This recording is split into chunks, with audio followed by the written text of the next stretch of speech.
Coucou, bienvenue dans cette nouvelle vidéo où on va parler de dark romance, ou plutôt je vais vous recommander des livres dark romance. Si vous voulez connaître mon avis sur la dark romance, n'hésitez pas à aller voir ma vidéo qui parle de la dark romance où je vous donne mon avis et ça pourra peut-être vous aider à mieux me comprendre et mieux comprendre mes recommandations si vous en avez besoin. Je vais vous donner des trigger warnings. Voilà, le petit logo qui dit que cette vidéo est faite avec des dark romances. Et si vous ne savez pas ce que c'est, je vous conseille d'abord de vous renseigner avant de lire un livre que je vais vous recommander. Voilà, je pense que cette introduction est bien et passée et on peut passer aux recommandations. Je les ai séparées un peu en 3 catégories. La première catégorie, je l'ai appelée un peu traumatisme. C'est par rapport simplement en fait à des traumatismes, parce que quand on a vécu des choses horribles et qu'on n'est pas encore guéri de certaines choses qu'on a pu vivre, entrer tout de suite dans une relation amoureuse, sentimentale, ça peut être très compliqué et on peut apporter nos traumas dans cette relation et créer quelque chose du coup qui n'est pas très sain, voire même qui peut être toxique. Et donc ça donne une dark romance, et c'est donc plutôt sur le thème du traumatisme qui apporte ce côté sombre à l'histoire d'amour. La deuxième, c'est plutôt ambiance glauque, que je l'ai appelée. Je suis très nulle pour les noms de catégories, il ne faut pas me demander de faire ça. Parce qu'on est vraiment sur une ambiance qui donne froid dans le dos, on est sur une relation qui est malsaine dans sa façon d'être, tout simplement, dans l'ambiance, dans l'endroit où on se trouve, dans les interactions. En fait, tout est glauque et donne froid dans le dos dans ce qui se passe. Et ça fait partie un peu d'une ambiance sombre de dark romance. Et enfin, la troisième catégorie, je l'ai appelée ma chose. Voilà, ma chose. Pourquoi ? Parce que on est sur deux romances qui traitent de le fait d'être forcé à cohabiter. Par exemple, la fille est forcée de suivre le mec, il la maintient un peu sous son emprise et la force à le suivre. Et on est aussi où c'est un homme qui est l'esclave d'un autre homme. Donc on est vraiment sur je suis obligée de t'obéir et donc tu es ma chose et je t'appartiens, entre guillemets. Voilà. Donc on est vraiment sur 3 catégories. Il y a 2 livres par catégorie et je vais vous les présenter tout de suite. C'est parti. On commence tout de suite avec Still Beating de Jennifer Hartman. C'est l'histoire de Dean et Cora. Cora va se rendre à l'anniversaire de sa sœur qui sort avec Dean. Et elle se fait voler son portefeuille et donc elle ne peut pas rentrer à la maison, elle est coincée et donc la seule personne qu'elle peut appeler c'est Dean. Dean vient la chercher, tout simplement, comme un vrai gentleman, alors que tous les deux ne s'entendent pas très bien. Depuis toujours, ils se lancent des piques, ils se provoquent, ils sont pas très gentils l'un envers l'autre, un peu comme des ennemis d'enfance qui sont obligés de faire les repas de famille ensemble et qui ne se supportent pas. Mais elle l'appelle et il vient la chercher. Problème, ils se font kidnapper tous les deux par un psychopathe pervers qui va les enfermer tous les deux dans son sous-sol et qui va les torturer sexuellement. Malheureusement, on est donc sur vraiment des choses très dures à lire. On a du viol notamment. Ils vont donc souffrir dans ce sous-sol tous les deux pendant à peu près 2 semaines. Et l'histoire, c'est donc qu'est-ce qui se passe après. Ils vont sortir de ce sous-sol et ils vont essayer de regagner leur vie comme si rien ne s'était passé, sauf que évidemment tout a changé. Que ce soit leur relation, Dean et Cora qui ne se supportaient pas et qui essayaient de passer le moins de temps possible l'un avec l'autre, ils ont été un véritable support l'un pour l'autre pendant 2 semaines. Pendant 2 semaines horribles où ils ont vécu des choses atroces ensemble. Ça les a rapprochés et ça a créé un lien entre eux qui est incompréhensible pour les autres. Il y a vraiment aussi un peu cette idée de ça n'a duré que 2 semaines. Je veux dire, on voit à la télé des gens qui sont kidnappés et on les retrouve 20 ans plus tard. Et là, ça fait 2 semaines et 6 mois après, vous n'êtes toujours pas remis de ce qui s'est passé.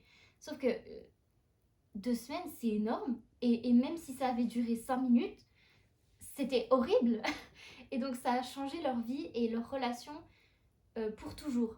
Et donc ça crée une relation entre les deux qui est un mélange entre on est les seuls qui pouvons nous comprendre l'un l'autre et on se fait du mal à être ensemble alors qu'on devrait essayer de guérir chacun de son côté. Donc c'est vraiment très toxique, très psychologiquement sombre et ça parle vraiment de traumatisme et d'essayer de se retrouver soi-même et de retrouver sa vie quand tout a changé et que plus rien n'est pareil. Soul Unfractured, vous l'avez déjà vu, c'est un de mes livres préférés. C'est Hades Hangman, tome 3. C'est des tomes compagnons, donc chaque livre de la saga a son propre couple. Et autant, j'ai lu que le tome 1 et le tome 3. J'ai pas lu les autres. Le tome 1, j'ai moyennement aimé. C'était pas si mal, mais j'ai moyennement aimé, alors que le tome 3, je l'ai absolument adoré. Et je ne peux que vous le recommander. Mais là aussi, on est vraiment sur du traumatisme. L'histoire, c'est un groupe de bikers qui font des trucs de bikers. Ils font du trafic d'armes, ils ont un président, ils ont un lieu de rassemblement, ils sont obsédés par leur moto, etc., etc. Et c'est vraiment une espèce de groupe d'hommes sortis de la société. Un peu des hommes qui n'ont trouvé leur place nulle part ailleurs, des gens qui sortent de prison ou des gens qui sont rejetés par la société et qui se retrouvent tout simplement dans ce groupe de bikers et qui y trouvent une sorte de famille dans l'illégalité et tout ce que vous voulez, mais une sorte de famille, des amis, des gens sur qui se reposer, etc. Et ce groupe de bikers va tomber sur une secte perdue au milieu de la forêt. Et dans cette secte, il se passe des choses absolument abominables, surtout envers les femmes. Et oui, on est dans l'horreur absolue. Les femmes naissent, quand elles naissent dans cette secte, on leur dit que ce sont des pécheresses. Et plus elles sont belles, et plus il faut qu'elles soient purifiées. Et vous savez ce que veut dire purifier. Dans ce contexte-là, il s'agit bien d'agression sexuelle, de viol et de pédophilie, puisque ça commence vers l'âge de 8 ans. Et c'est fait par les hommes de cette secte, par leur gourou. Et plus tu es élevé un peu dans la secte, j'ai l'impression, et plus tu peux choisir la personne que tu vas purifier, la femme que tu vas purifier. Et donc l'une d'elles va réussir à s'échapper de cette secte et va aller où elle peut pour aller chercher de l'aide, une femme qui ne connaît rien du monde extérieur, et elle va chercher dans le premier endroit qu'elle va tomber, et elle va tomber sur le bar des bikers, les Hades Hangmen, alors des images de diable partout, enfin franchement, imaginez le choc que ça doit être. Et donc dans le tome 3, c'est l'une des filles de cette secte qui a été libérée et qui va tomber amoureuse de l'un de ces bikers, qui est très spécial. Et en fait, là où dans les autres tomes, c'est plutôt le mec qui va essayer d'apprendre à la fille à retrouver le monde normal, qui va essayer de la guérir par amour, par de la tendresse, par de l'attention. Dans celui-ci, c'est l'inverse. C'est en fait le bikers qui souffre, Flamme, qui souffre énormément de ses propres traumatismes, qui est le mec un peu le plus horrible de la bande de bikers, et avec cette fille qui est la plus douce de cette bande de filles qui s'est échappée de la secte et qui va essayer de le guérir, et ça va la guérir aussi. Donc voilà, je vous le recommande. J'essaierai de faire une book candle sur ce livre où je vous en parlerai beaucoup plus en détail et où je ferai une bougie pour représenter ce livre parce que je l'adore. Maintenant, la deuxième catégorie, ambiance glauque. On va commencer avec un autre de mes livres préférés qui est un peu dans un sale état, malheureusement. Je l'ai un peu trop trimballé partout. Angry God de L.J. Chen. Angry God, c'est aussi partie d'une saga compagnon, mais vous n'êtes vraiment pas du tout obligé d'avoir lu les autres livres pour le comprendre. Je n'ai lu aucun autre livre de cette saga All Saints High, juste celui-ci qui m'a tenté. C'est un livre qui a beaucoup divisé. La moitié des gens qui l'ont lu ont détesté et l'autre moitié l'ont adoré, et quand ça divise en général c'est que c'est intéressant. Donc j'ai tenté ma chance. Le résumé ne me tentait pas vraiment, c'était trop mystérieux, mais j'ai tellement bien fait de le lire parce que je l'ai lu presque en même temps que celui-ci et il est devenu un autre de mes livres préférés de tous les temps. L'histoire commence quand ils sont enfants. Ils étaient dans une espèce d'école d'art parce que tous les deux pratiquent l'art, la sculpture notamment. Et je crois que quand ils étaient enfants, ils étaient dans cette école d'art parce que le père de Lénora, l'héroïne de cette histoire, dirige cet établissement ou quelque chose comme ça. Et elle va assister à quelque chose, à une scène très mystérieuse qui prend en compte Vaughn, le personnage masculin principal de cette histoire. Elle va voir quelque chose et elle va découvrir son secret. Et Vaughn est tellement furieux qu'elle ait vu ça qu'il va la menacer, la détester. Il va lui dire, mais en fait, si tu dis ce que tu as vu à qui que ce soit, je te tuerai. Je te tuerai. Et du coup, elle a peur de lui. Elle a développé une peur de ce mec parce qu'ils étaient enfants, quoi. Enfin, elle était un peu terrorisée. Elle savait même pas ce qu'elle avait vu. Mais elle a vu quelque chose. Et donc, quand ils se retrouvent à l'école ensemble des années plus tard, elle sait qu'elle va souffrir de Vaughn. Donc, elle se met en mode gothique, en mode survivor. Elle va s'habiller en noir, elle va mettre des bijoux gothiques. Enfin, elle va créer un mur autour d'elle parce qu'elle sait qu'elle va en baver dans cette école. Et effectivement, elle va en baver. Vaughn, un gosse de riche. Tout le monde est des gosses de riches là-bas. C'est All Saint High. On est dans des gosses de riches où tu veux, qui dépensent de l'argent comme ils veulent, où ils veulent. Et Vaughn va la harceler, va retourner ses amis contre elle, va lui faire peur, va la provoquer, va l'insulter, va jouer avec elle comme on joue avec une souris. Tout ça à cause d'un truc qu'elle a vu quand elle était petite. Donc ça, c'est la première partie du livre. On est vraiment sur une histoire de harcèlement. Et ensuite, tous les deux vont se retrouver dans cette fameuse école d'art. Lui, il fait de la sculpture sur marbre. Et elle fait de la sculpture artistique où elle prend par exemple des déchets pour en créer quelque chose.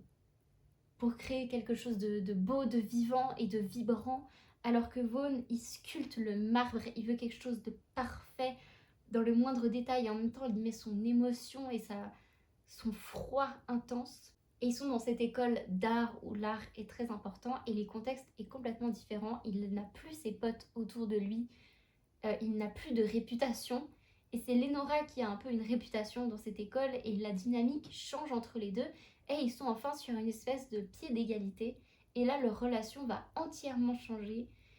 Et elle va devenir waouh. En fait, leur relation devient juste waouh. Et je peux pas trop vous en dire plus, mais voilà, c'est super, vraiment super cool. Et l'ambiance est très froide. Et on est vraiment dans des murs glaciales, dans un manoir froid et vide, où l'art est incroyable. Je sais pas comment vous décrire trop ça. Je ferai aussi certainement peut-être une book candle sur celui-ci, puisque c'est mon autre livre préféré. D'ailleurs, presque dans tous les livres, je pourrais faire des book candles ici, parce qu'ils sont tous géniaux. Donc là, voilà, ambiance. Le deuxième ambiance glauque, et pour le coup, c'est vraiment glauque. Loving Doll de Farah Anna. Farah Anna qui fait des dark romances absolument abominables et que les autres j'ai pas aimé parce que c'était trop pour moi. Loving Doll, sacré monument de la dark romance en ce qui me concerne et de la glauquitude et de la malsainitude. On a Wolf qui vit dans un manoir perdu au milieu de la forêt avec sa famille. Et ses parents ne l'aiment pas. Ses parents ne lui accordent aucune attention. Ils ne l'aiment pas. Et Vaughn et Wolf le sait. Il est en manque d'attention, il est en manque d'amour. Et en fait, tout ça, du coup, il le rapporte sur sa petite sœur. Il a une petite sœur, Katharina, qui l'admire. Elle est en admiration devant son grand frère. Elle l'aime, elle l'idolâtre et elle l'adore. Et en fait, Wolf a besoin de tout cet amour qu'elle lui donne. Et il va lui en donner autant. Parce que c'est la seule personne qu'il peut aimer et qui l'aime dans ce manoir. Vraiment. Donc c'est un peu un mélange entre de la jalousie pour sa petite sœur qui prend toute l'attention et en même temps ce besoin d'elle parce qu'elle est la seule personne qui l'aime. Donc déjà on est sur quelque chose de malsain avec sa petite sœur. Alors quand elle meurt, pour lui, c'est cataclysmique. Elle meurt noyée et c'est vraiment l'horreur. Ses parents meurent ou ils partent. Je sais pas où vont les parents, mais il n'y a plus de parents. Et il se retrouve tout seul dans ce manoir avec son oncle, sa tante et puis les gens qui travaillent là-bas. Je sais plus trop qui il y a dans ce manoir, mais il y a quelques personnes.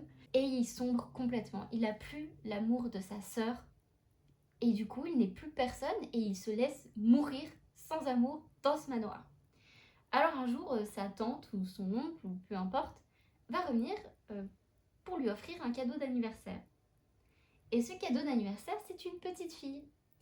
Une petite fille qui ressemble trait pour trait à sa sœur défunte. Trait pour trait, il lui offre et lui dit « Ok, maintenant c'est ta nouvelle petite sœur, je te présente Katharina et c'est ta nouvelle petite sœur. » Et en fait, Wolf, il est tellement désespéré, il est tellement au fond du trou, il est tellement malheureux qu'il va accepter ça et il va se dire « Ok, c'est ma nouvelle petite sœur, c'est Katharina. » Et donc cette petite fille, qu'on ne sait pas d'où elle vient, est-ce qu'elle a été kidnappée? Est-ce qu'elle a été adoptée? Est-ce qu'elle a été trouvée dans la forêt? On ne sait pas d'où vient cette petite fille, mais elle est là maintenant. Et maintenant, elle s'appelle Katharina, elle va vivre dans la chambre de la sœur défunte, elle va utiliser ses doudous, elle va s'habiller pareil, et elle va aimer Wolf de la même façon. Parce que c'est sa mission, parce que c'est son rôle d'aimer Wolf. Et voilà, ça fait le début de cette histoire hyper glauque. Parce qu'évidemment, cette petite fille va grandir dans ce manoir. Et ils vont grandir comme des frères et sœurs, mais en sachant qu'ils ne sont pas frères et sœurs. Et donc, quand elle va devenir peu à peu une femme, les choses vont changer. Et leur relation hyper malsaine va changer elle aussi et devenir encore plus malsain parce que c'est une histoire où ils s'aiment trop tous les deux. Ils ont une codépendance énorme l'un vers l'autre. Katharina, elle aime Wolf parce que c'est sa mission de vie. Elle existe pour ça et sans lui, elle n'a aucun but dans la vie. Et Wolf aime Katharina parce que c'est la seule personne qui l'aime. Et il l'aime trop. Et elle l'aime trop. Alors il y a vraiment des choses horribles qui se passent dans cette histoire. Il y a des morts, il y a des meurtres, de la manipulation, de la codépendance toxique énorme entre ces deux personnes. Et c'est hyper glauque parce qu'il y a toujours le fantôme de cette sœur qui est là et qui flotte constamment entre eux. Elle porte littéralement le nom de sa petite sœur défunte. On est vraiment sur un truc hyper glauque et vraiment génial. Psychologiquement parlant, c'est hyper fascinant cette histoire. Et en fait, elle ne peut que finir mal. Alors, j'aime les romances qui finissent bien. J'aime les fins heureuses. Donc, il y a une fin heureuse, mais on sait que la fin tragique n'est que partie remise et qu'un jour elle aura lieu parce que cette histoire ne peut pas bien se terminer en fin de compte. Donc voilà, je ne sais pas si je vous donne assez d'informations sur cette histoire, mais je crois que vous avez eu le principal. Et donc Loving Doll, c'est vraiment sa petite poupée quoi. Cette fille est une poupée, on l'habille, on lui fait parler comme on veut qu'elle parle et elle va essayer dans ce livre de devenir une vraie personne, mais avec Wolf. Et tous les deux sont complètement tarés, fous alliés et hyper malsains, à la fois pour les autres et pour eux-mêmes. Maintenant, la troisième catégorie, ma chose. Les 4 cavaliers de l'Apocalypse de Laura Thalassa. Donc 4 tomes, pestilence, guerre, famine et la mort. L'humanité est condamnée et Dieu a envoyé le premier cavalier de l'Apocalypse. Pestilence. Dans chaque ville qui passe, la maladie l'accompagne. En 2 jours, tu meurs. Le monde est sans dessus-dessous, c'est le chaos total.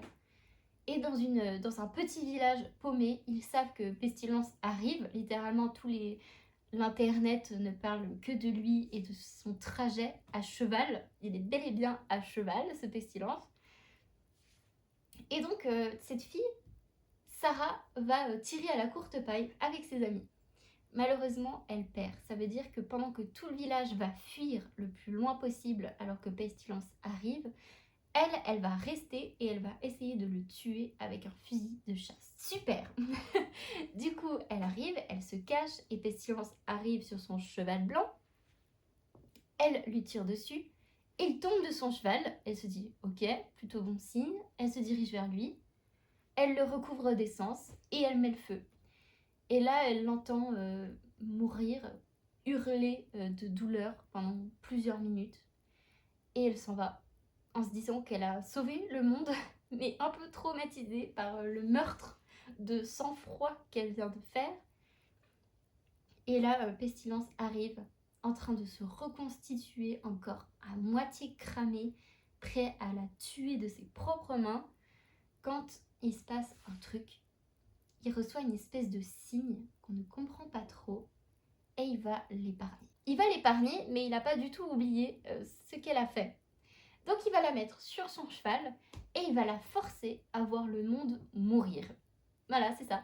C'est-à-dire qu'ils vont aller d'un point, ils vont passer de ville en ville et elle est condamnée à voir tous les gens autour d'elle mourir de la maladie. Elle voit des gens essayer de tuer Pestilence sans y arriver parce qu'à chaque fois, ils se reconstituent. Ils passent de maison en maison parce qu'elle a quand même besoin de se nourrir, d'aller aux toilettes. Elle a quand même des besoins qui sont humains et du coup, lui, il est obligé de s'arrêter de temps en temps dans des maisons vides et abandonnées pour la nourrir, pour la maintenir en vie. Et tout ça en la torturant psychologiquement. Vraiment, il y a une torture psychologique, mais aussi physique. Hein. Il lui fait aussi du mal physiquement pour se venger de l'horrible mort qu'elle lui a infligée au début du livre.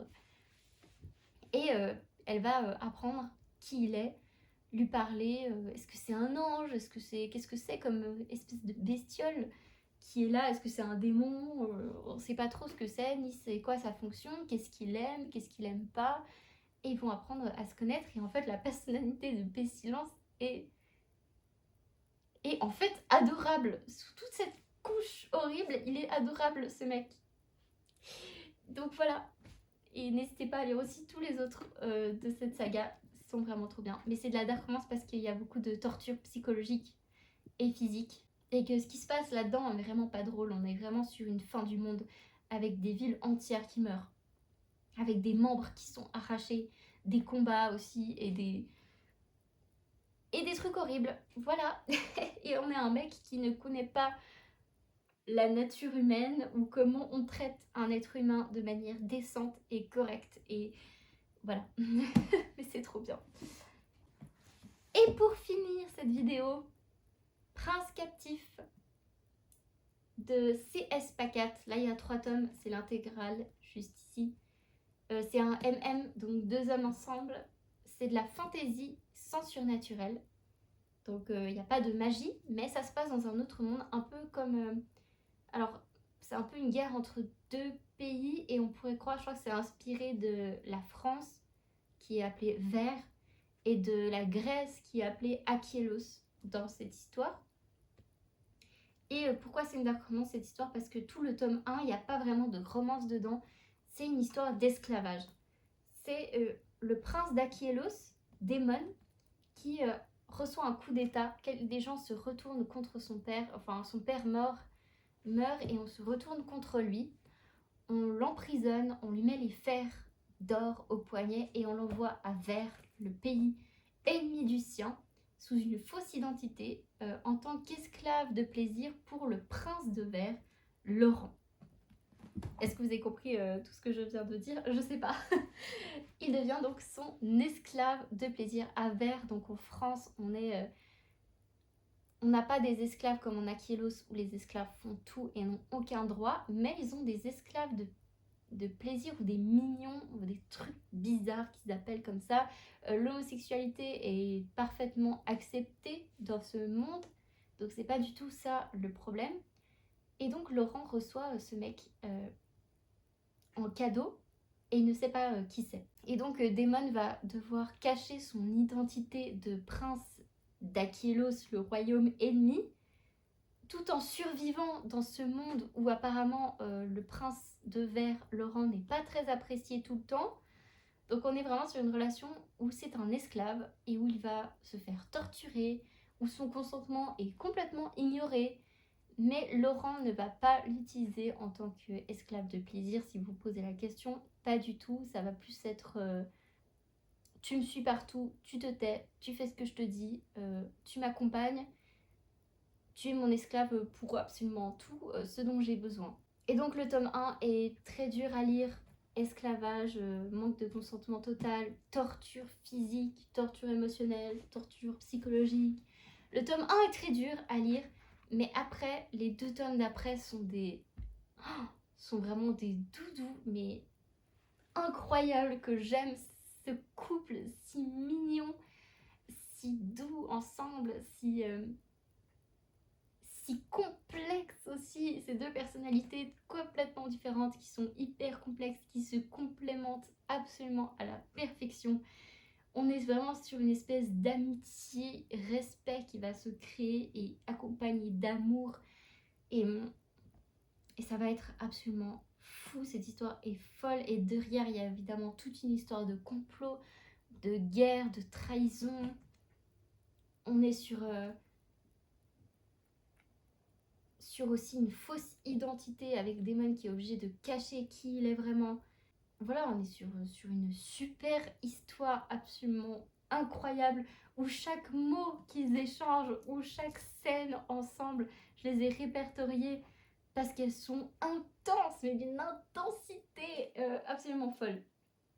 Voilà, mais Dark Romance, parce que le tome 1, très dur à lire, il faut passer cette épreuve d'esclavage dégueulasse, et après on est sur la perfection. Voilà, j'ai fini cette vidéo. Est-ce qu'elle aurait pu être mieux faite? Probablement que oui. J'espère que j'ai parlé de tout ce que je voulais parler de ces livres. J'en parlerai certainement de manière plus approfondie dans des book candles, si j'en fais, où je parlerai plus profondément de tout ce que j'aime dans cette histoire, de la psychologie des personnages et de leurs relations, etc. Là, vous avez juste eu un petit aperçu de chaque livre. Pour une recommandation, il y en a donc pour tous les goûts. De la dark romance, il y a un peu de surnaturel, de la fantasy, des traumatismes, des bikers, des manoirs, des manoirs bien glauques, et tout ce que vous pouvez vouloir d'autre. Donc je vous remercie d'avoir suivi cette vidéo, et on se retrouvera la semaine prochaine. Et bye bye!